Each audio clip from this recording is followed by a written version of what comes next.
Haruhi entered the women's clothes shop, she arbitrarily chose Asahina and Nagato's outfits before stomping over to a changing room. Nagato was the only one who knew how to put a summer kimono on, so the other two needed the help of a female clerk, which was very time-consuming. Koizumi and I were left to wander the racks of women's clothing until the three of them finally assembled in front of the mirrors. Haruhi's had a flashy hibiscus pattern. Asahina's had goldfish of all colors. Nagato's featured a bunch of plain geometric shapes. Each summer kimono was becoming in its own way, which left me confused about where to look. The female clerk was glancing at Koizumi and me, as if she wanted to know who was whose boyfriend, but I feel bad for her. Koizumi aside, I was just an escort. Am I supposed to feel disappointed? Well, I got to see the summer kimono version of Asahina, so it's all good. Haruhi and Nagato also look good in their own ways. Not that this needs to be said out loud. Mikuru, you're... Haruhi took one look at Asahina and burst into joy.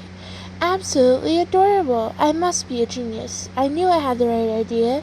The sight of you in the summer kimono will have 90% of the men in this world fawning over you.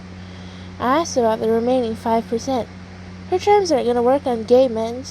5 out of every 100 guys are gay. Never forget that. I doubt I'll ever need that information. Asahina also seemed rather pleased as she spun around in front of the fitting room mirror and examined her attire. So this would be the traditional dress in this country. It's a bit tight on the chest, but it looks wonderful. This was definitely one of the better costumes Haruhi had forced on her. It didn't show as much skin as a bunny outfit, and felt less exotic than the maid uniform. A costume that was perfectly safe to wear around town this time of year. Like a natural feature of summer, and she looked damn good in it. It was almost like I was looking at my sister in a summer kimono, with the exception of the unbalanced swelling of her sash. Still, if it's cute, it's all good. It is a divine aura emanating from Asahina's entire body that will make you willing to forgive anything.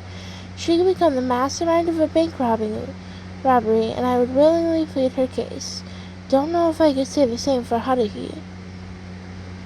Since Haruhi and her lack of time management had forced us to assemble bright and early, we had a sizable amount of time left before the Bond Dance Festival. Thus, we had no choice to kill time at the park in front of the station, during which time Haruhi braided Asahina and Nagato's hair.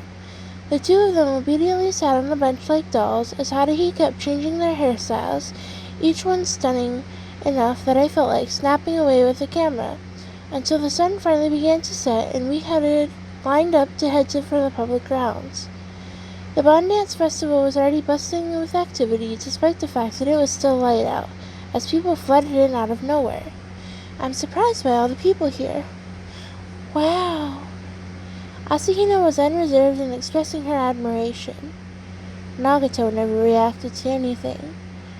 I've never actually seen someone dance at a Bond Dance, and this time was no different. What a Bond Dance, huh? Haven't seen one in forever. There it is again. A headache with a tinge of deja vu. Pretty sure I haven't been to one in years, yet it feels like I just went to one recently. The stage in the center of the grounds and the festival stands all around seem vaguely familiar. But then, as though I were grasping at threads of a spiderweb dangling in the air, the sensation abruptly vanished. I could hear Haruhi's voice. Mikuru, there's a goldfish scooping you wanted to do. Scoop all you want. You get an extra 200 points for a black moor. Haruhi made up her own rules as she took Asahina's hand and dashed over to the gold tank for scooping goldfish. Shall we join them? How about a contest to see who can catch more? The game-loving Koizumi made a proposal, and I immediately shook my head. I don't have a bowl to put goldfish in. Anyway, I'm more interested in the food vendors and the mouth-watering aromas of their wares. What about you, Nagato? Want to grab something to eat? She looked at me with cheerless eyes before slowly turning away. Her eyes were focused on a mask vendor. That's what you're interested in? I really don't get her. Oh well, let's have a look around. The speakers began playing easy-listening festival music. I took Nagato to the mask vendor, with Koizumi being a nuisance and tagging along. That was a fine haul, but I could only take but I only took one, since I didn't need that many. Mikuta couldn't catch any, so I gave her one of mine. There's a small plastic bag dangling from Asahina's fingers that contained this very plain, small orange fish swimming without a care. The way Asahina tightly gripped the string was adorable to watch. Her other hand held a candy apple, which gave me the idea to buy one to take home for my sister. Can't hurt to get on her good side every now and then. Meanwhile, Haruhi was toying with a yo-yo balloon in her left hand, while carrying a tray of takoyaki octopus dumplings in her right. You can have that one. And with that, she extended the tray. I was savoring the taste of the takoyaki dripping with sauce when, huh? Yuki, what's with the mask? Bought one, Nagato said as she stared at the toothpick protruding from her takoyaki. The side of Nagato's head was adorned by a silver alien. I suppose that she probably felt connected to it in some way as an alien herself, since she had gone so far as to extend her paw from her sleeve to point it out. I had a feeling that I was in Nagato's debt, so I wouldn't have had a problem with buying that for her, but Nagato had declined without a word and paid for it herself. That reminds me, what does she do for income? The stage was surrounded by women in summer kimonos and children swaying to the sounds of traditional music. Felt like I was watching a gathering of associations for old people, women, and children. Anyone who came to a bond dance to have fun would never actually dance. Naturally, we weren't. Asahina was watching the dancing people with as much fascination as if she'd been watching locals do a backward jungle dance in welcome. Ooh. Ah. She softly expressed her appreciation. They don't have bond dances in the future? With Haruhi leading our little band, we browsed the festival before the rest of us were eventually reduced to servants traveling after Haruhi as she pointed out food she wanted to eat or attractions she wanted to try. Haruhi certainly appeared to be enjoying herself, and Asahina did as well, which made this fun for me. I couldn't tell if Nagato was having fun or not, and I couldn't have cared less about how Koizumi felt. Every now and then, Koizumi would suddenly fall silent before quickly smiling again. This guy's been having mood swings of his own the past couple days, though that may just be the fate of every person who joins the SOS Brigade. It was summer vacation. I watched the girls in their summer kimonos. I had a feeling those words would excuse anything that might happen. So when Haruhi said the following, "Let's do fireworks, we're already dressed for it, get it out of the way today," I was all for it. We bought a cheap fireworks package for children at one of the stands and headed off to a nearby riverbed, where the summer night skies would only be illuminated by the moon and Mars. On our way there, we stopped to buy a 100-yen lighter and an instant camera. The rest of us followed after Haruhi, who marched along while swinging her yo-yo balloon and waving her fan. She seemed to be even more hyper than usual. For some reason, I was reminded of the phrase, "the clothes make the woman."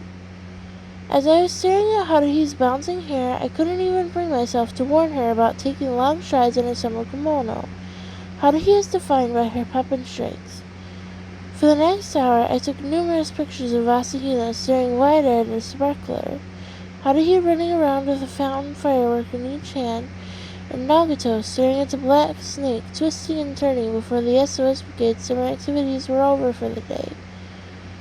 Haruhi glanced over at Koizumi, who was placing the remains of the fireworks in a plastic bag before dipping them in the river, before tracing her lips with her finger and speaking. "We can do insect collecting tomorrow, then." It appeared that she intended to clear off every item on her list. "Haruhi, there's nothing wrong with having fun, but have you finished your summer homework?" Not that I was in any position to talk when I hadn't even touched mine. Haruhi looked puzzled for a moment. "What's wrong with you? That little bit of homework only took 3 days to finish. I finished mine back in July. That's how I always do it. Get the painful stuff over with early, so you're free to have fun without any worries. That would be the correct way to enjoy summer vacation." Haruhi sincerely believed that it was only a little bit of homework. Why does a girl like her have brains?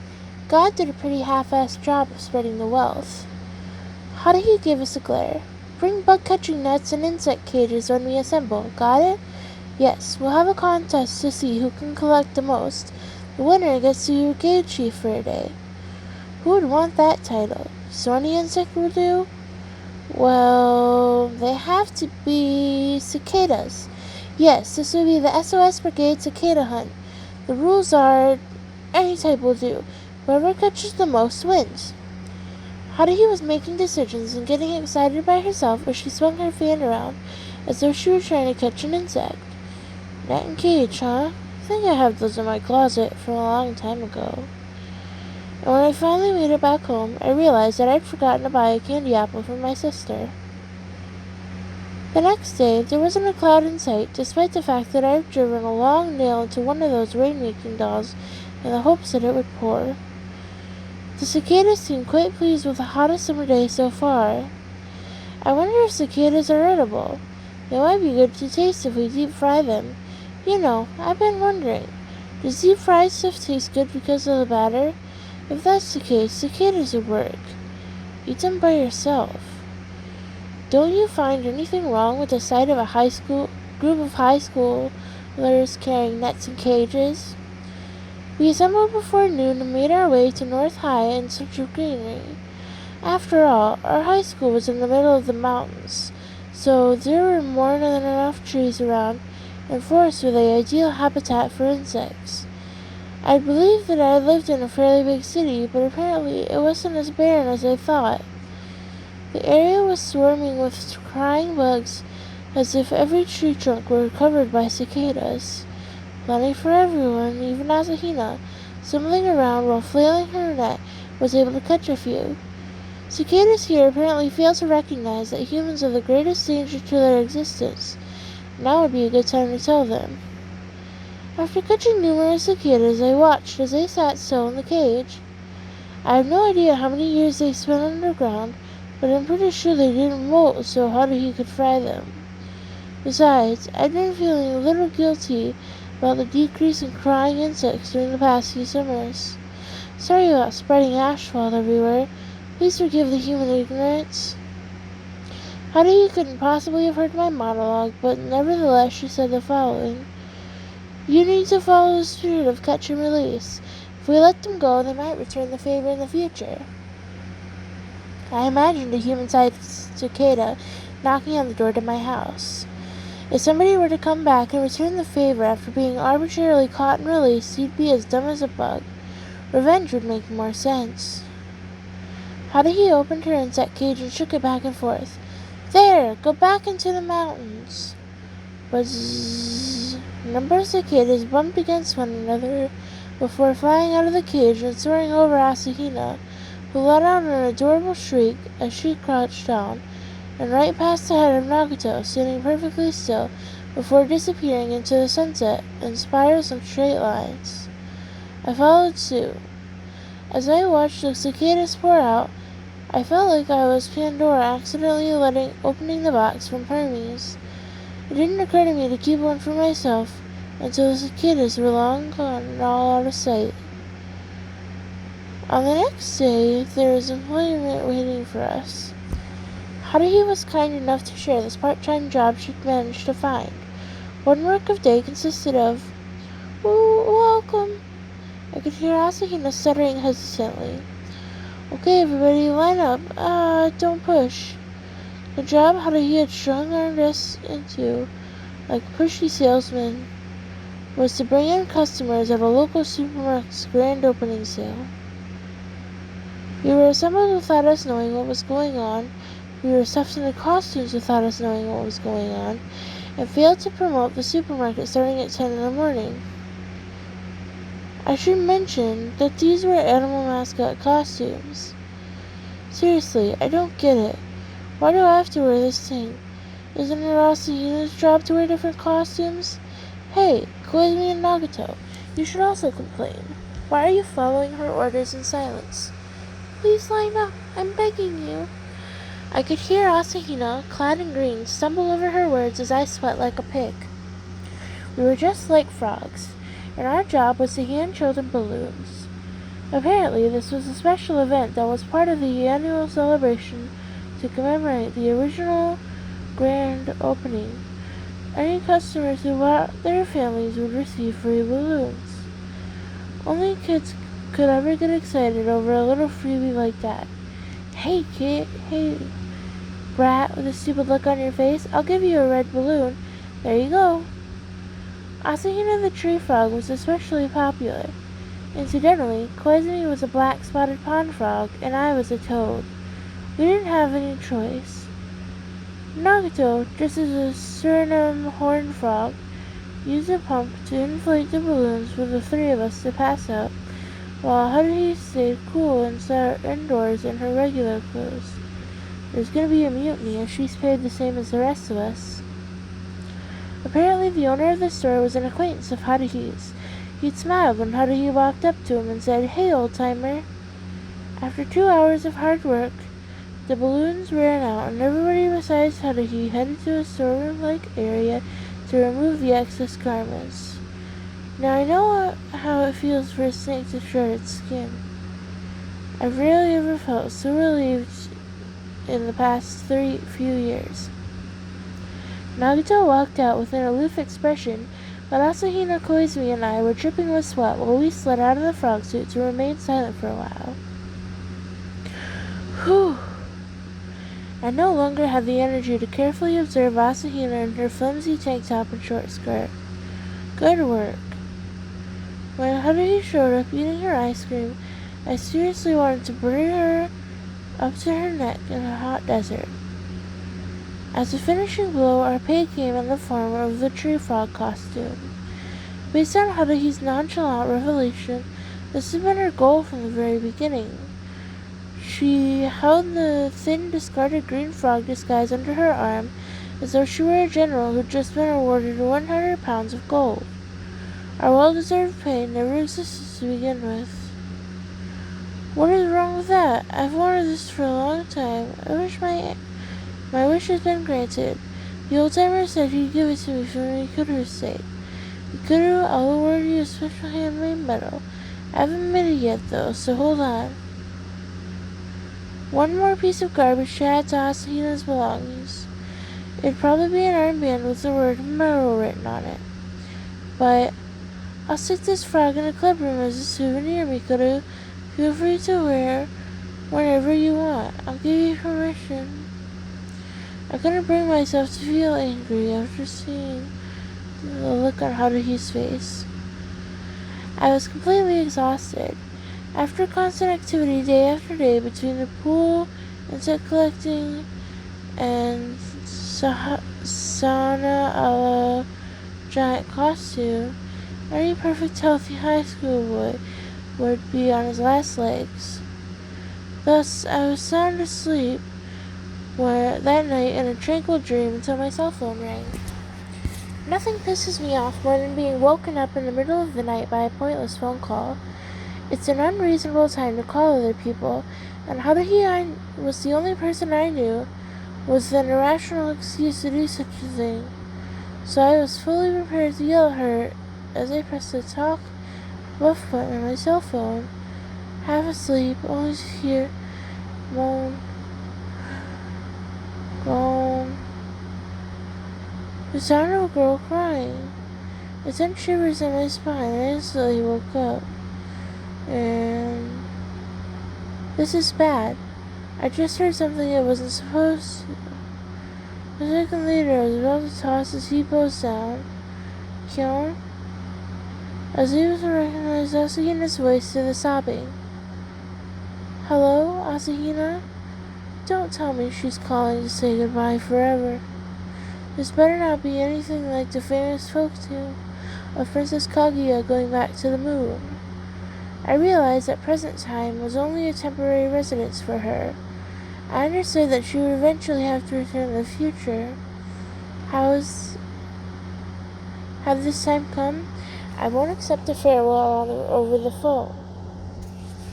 However, the lovely lady over the end of the phone continued, something terrible has... At this rate, She was making about as much sense as a grade schooler with all her words all slurred together. I was wondering what's supposed to do when. Why, hello, this is Koizumi. The cheerful voice of a damn man took over. What? Why are they together at this late hour?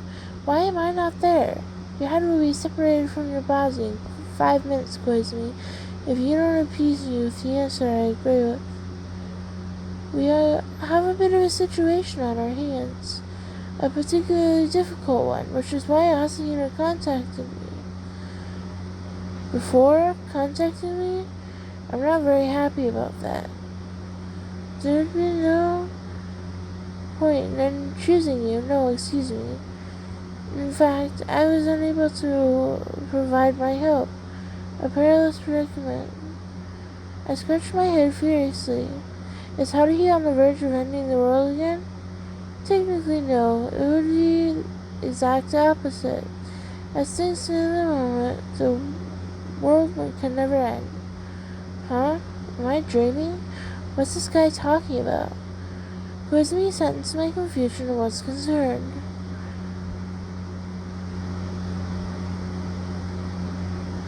And continued. I already contacted Nagato. As expected, she was already aware of the situation. The details will become clear if we ask Nagato, which is why I must ask, would it be possible for us to meet up right now? Minus Suzumiya, naturally.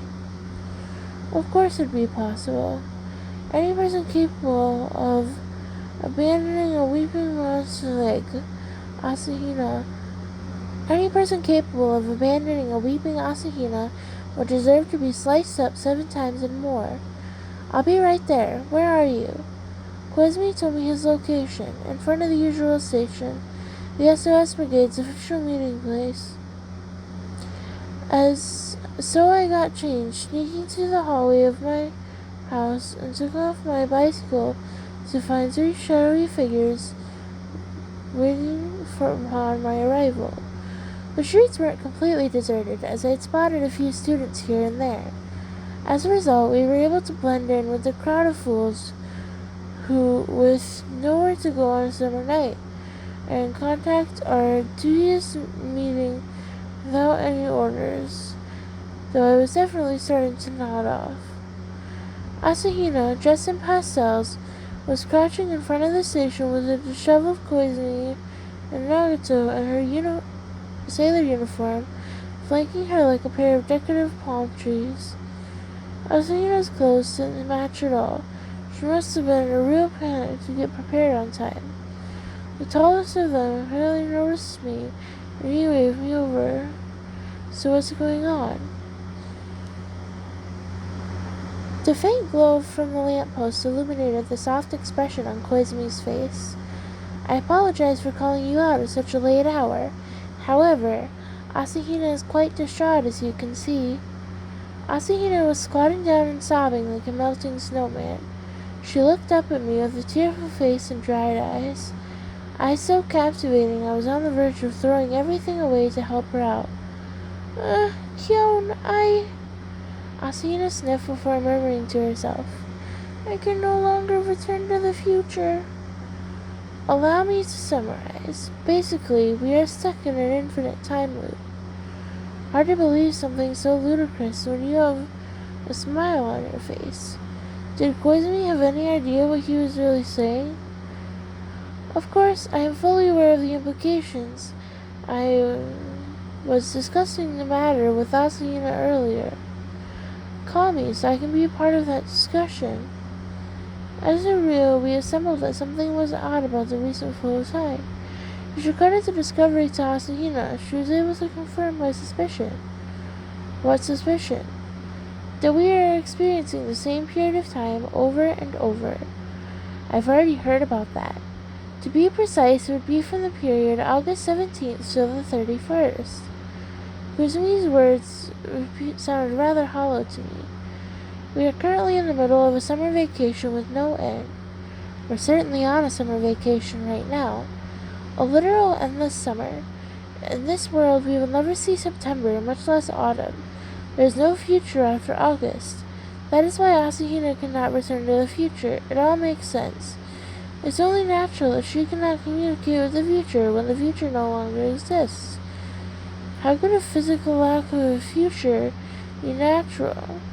Time marches on, regardless of what we do. I stared at the top of Asahina's head as I spoke. Who would ever believe that? I was hoping you might believe me, but since I couldn't, I might possibly tell Suzumiya.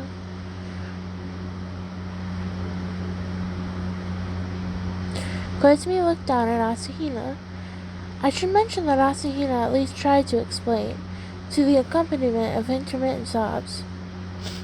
I normally use classified information to contact the future, but after a week without classified information, I was starting to wonder if something was wrong, and then classified information. I was so surprised that I tried to classified information in a rush, but there wasn't any classified information. What do I do? I have no idea what you said, but does that classified information work like some kind of sensor? Are we trapped in some kind of weird world created by Haruhi, like a real-life version of that closed space thing? Koizumi had his arms crossed as he leaned against a vending machine and rejected my hypothesis in a light tone. This world has not been recreated. Suzumiya has cut off a sector of time, the period from August 17th to the 31st. Thus, we are currently in a world that only consists of 2 weeks. Any point before August 17th or after August 31st has disappeared. This is a world that will never see September. He exhaled in what appeared to be a failed attempt to whistle. There is a process right before midnight on August 31st where everything is reset and returned to the 17th.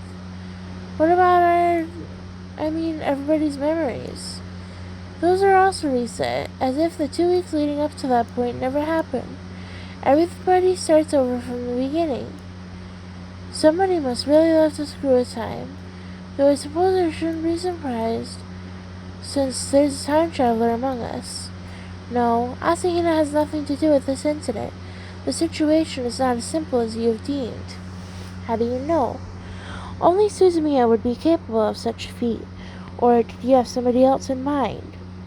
You'd have to be delusional, or a chronic daydreamer, to have a list of potential psychopaths on hand. What am I supposed to do? The matter will be as good as solved if we figure that out. Koizumi appeared to be enjoying himself. He certainly didn't seem to be very worried. Why? I finally know the source of the strange sensation I've been experiencing for the past few days. Koizumi revealed the reason why. You must have felt the same way. Starting from the day we went to the public pool, there have been intermittent, intense flashes of deja vu. In retrospect, I would say that they were remnants of memories from previous loops, for lack of a better way to describe it. We were sensing the parts of leftover from the past. Could the whole world be feeling the same way? I doubt that. You and I are the exceptions. People who are close to Suzumiya.